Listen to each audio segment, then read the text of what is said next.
tere jälle! Mulle tundus, et ma peaksin tegema mingisuguse update'i, et mis siis vahepeal juhtus. Miks ma olen autos ja miks sealt paistab roheline Bolti kott? Asi on selles, et minu reisiplaanid muutusid force majeure põhjustel. Kõik oli valmis, ma pidin 1. aprillil naljapäeval pidin startima Hispaania suunas ja täna 3.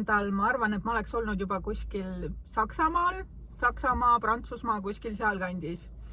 Aga ma olen Tartus ja siin sajab lund ja temperatuur on -1 ja niipea ma ei lähe mitte kuhugi. Põhjus on siis selles, et tegelikult nüüd saab nali otsa. Põhjus on selles, et juhtus õnnetus. Ma põhjustasin autoõnnetuse, keegi viga ei saanud, küll aga said autod väga tõsiselt kahjustada. Teisel autol oli kasko, minu omal kaskot ei olnud, minu omal läks parandusse ja parandusarve tuleb 4-kohaline, ehk siis minu reisifond läheb auto alla. Õnneks teise inimesega oli kõik hästi. Et see oli minu kõige suurem mure. Ja õnneks ei istunud tal keegi taga ka kõrval, sest ma sõitsin külge sisse. Miks nii juhtus? Ma arvan, et põhjuseks oli hooletus. On vist kõige otsesem sõna, aga tegelikult mõte läks lihtsalt uitama. Nagu ikka võib juhtuda, et ma ei istunud telefonis, ma ei olnud väsinud. Nagu mitte ühtegi põhjust ei olnud, miks see õnnetus oleks pidanud keset päeva juhtuma, aga juhtus. Põhiline on ikkagi see, et kõik inimesed on täiesti terved, mitte keegi ei saanud mitte mingilgi moel viga. Mina ise muidugi olin suhtkoht endast väljas, teine naisterahvas, tema oli vanarahu ise, ülimalt rahulik, ülimalt tasakaalukas. Ma olen talle selle eest väga tänulik, sest nii mõnigi teine ausalt öeldes oleks nii läbi sõimanud, et vähe ei ole.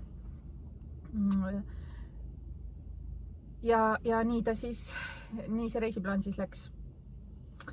Aga nüüd ma töötan mõnda aega ja siis mul ikkagi on vaatamata kõigele üht-teist plaanis. Aga ma räägiks nendest asjadest siis, kui ma juba olen teel, kuna ma julgen enam ette rääkida, sest ma arvan, et äkki ma sõnun kuidagi moodi asja ära. Minu lähedased tuttavad ütlesid, et kõige selle peale, et võib-olla siis oli põhjus, miks sa pidid Eestisse jääma.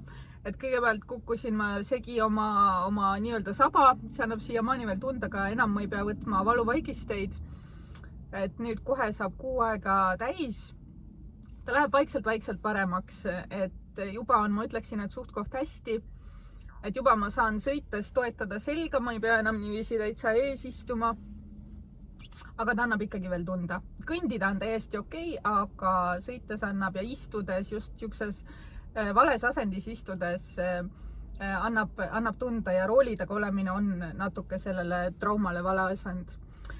Ehk siis, kui see hakkas juba enam-vähem ära paranema ja mul juba tekkis lootus, et ma olen võimeline tegema pikkasid sõidupäevasid, sest maanteel on tegelikult lihtsam, kuna paned püsikiiruse sisse ja lihtsalt lähed. Ei ole sellist nagu töösõitudel, et kogu aeg iga natukese aja pärast vaheta käiku, pidurda, anna gaasi, sõida läbi teeaukude või isegi ei pea olema teeauk, piisab mingisugusest tee pisikesest ebatasasusest, kui on siuke vigastus, siis ma ütlen, et iga väiksemgi lohk-muhk annab väga tunda, nagu tegu oleks suure kraatriga.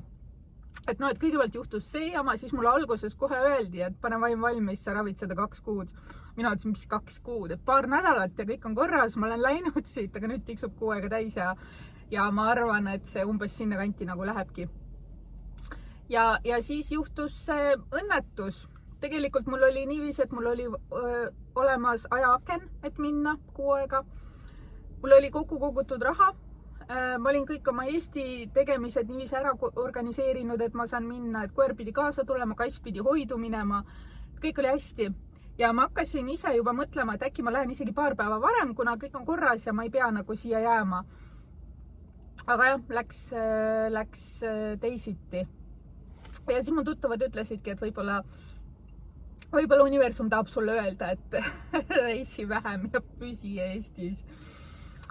Et nüüd ma siin olen, aga ma ütlen, et toredad asjad on tulemas. Aga kuidas ma ikkagi istun autos?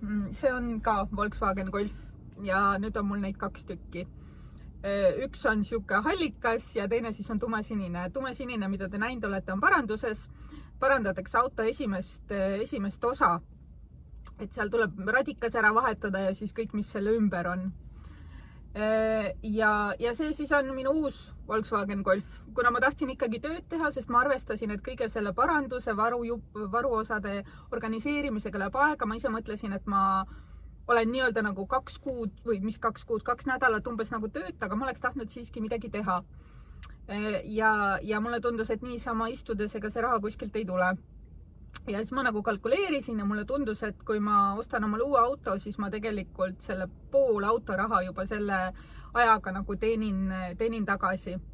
Ja nii ma võtsingi oma sõbralt laenu ja ostsin omale uue Volkswagen Golfi, mis on aastast 2007. Et eelmine siis sinine on siis 2004. Ja nad on täpselt ühesugused, täpselt identsed, et kui vaja, siis saab, ma ei tea, ühelt või teiselt varuosasid. Aga üks siis jääb mul tööautoks ja teine jääb nagu siukseks, ma ei tea, tagavara esindusasjade autoks.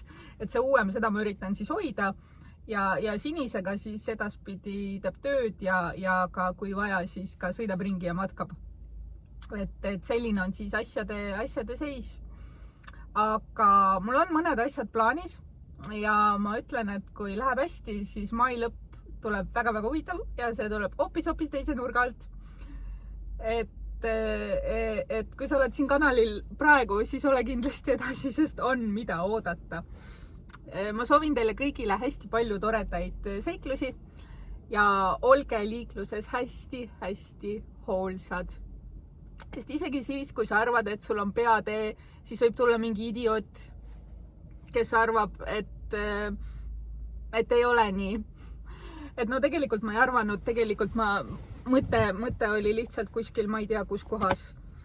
Ja ma tegin nii lolli õnnetuse, kui üldse sai teha. Ma tunnen ennast sellepärast tegelikult, sellest on juba nüüd mõnda aega möödas, aga ma tunnen ennast ikka nagu halvasti.